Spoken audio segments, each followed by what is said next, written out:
Antes del tiempo, no había nada, ni espacio, ni materia, ni siquiera un afuera donde algo pudiera estar. El vacío no es un lugar, es la ausencia de lugares. Luego, algo explotó, o alguien. Según el libro, un tal Dios, un ser con voluntad y palabras mágicas que en 6 días lo dejó todo listo.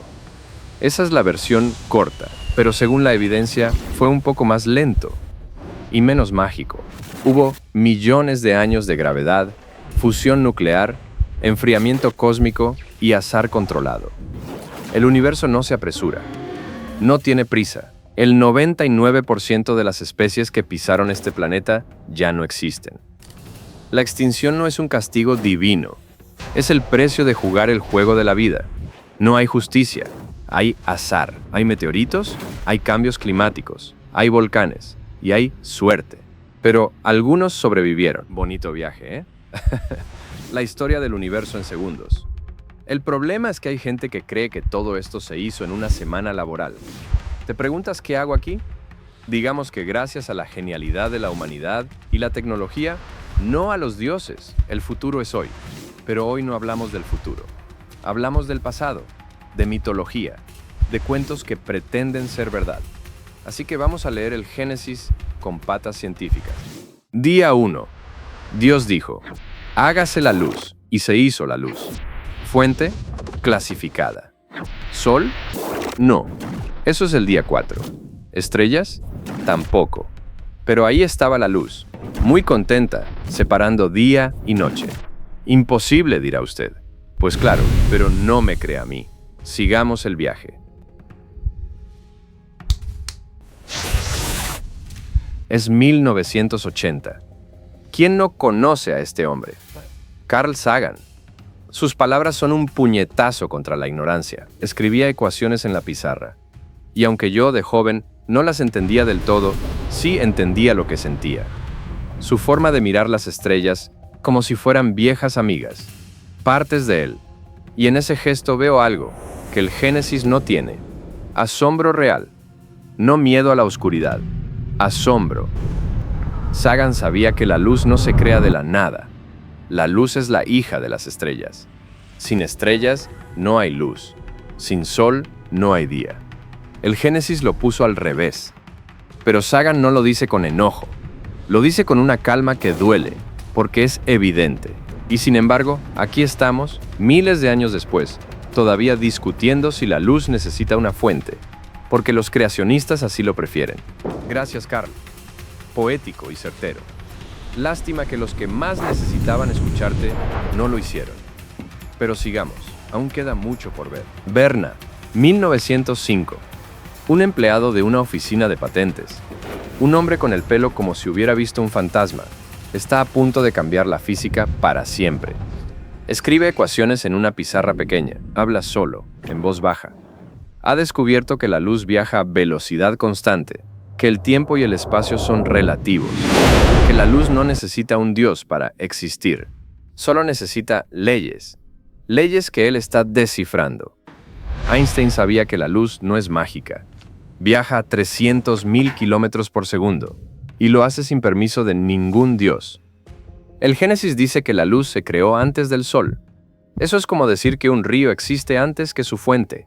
No es posible, no en este universo. Y Einstein lo sabía, lo sentía, porque la verdad es más hermosa que cualquier mito. Un hombre que entendió la luz mejor que cualquier profeta, pero aún nos queda una voz, la más ácida, la más incómoda.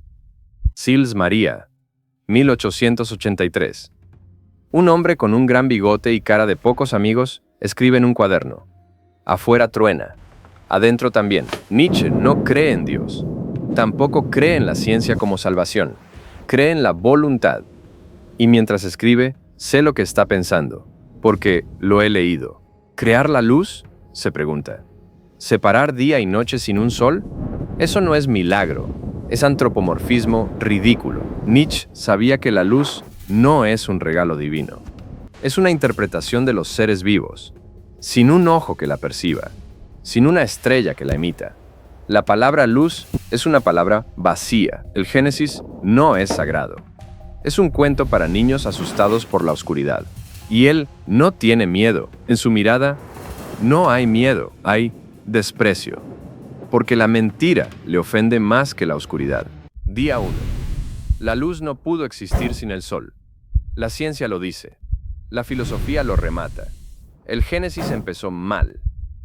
Pero quedan 6 días.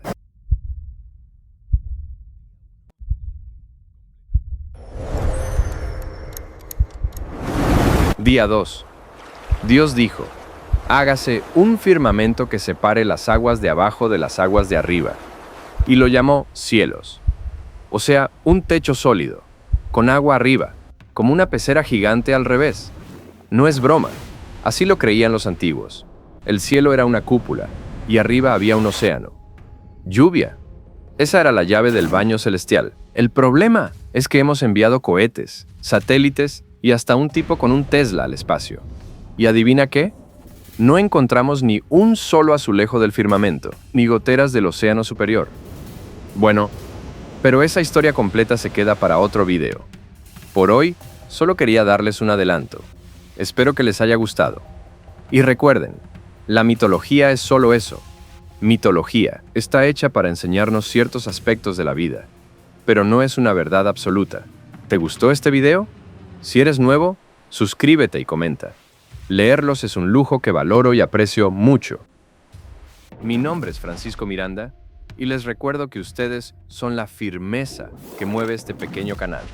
Como diría aquel hombre amargado, pero profundamente sabio, Arthur Schopenhauer, toda verdad atraviesa 3 fases.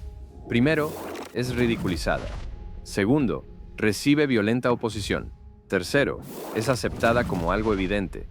Así que tú eliges cuál será tu verdad, el mito o la realidad. Saludos y hasta la próxima. Ya me olvidaba de los agradecimientos. Gracias a todos los que comentan en este pequeño canal llamado Firmeza.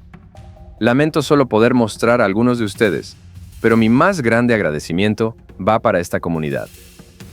Ya somos 24,000 personas que nos aburrimos de las mismas historias y ahora tenemos el valor para reírnos y dudar de ellas.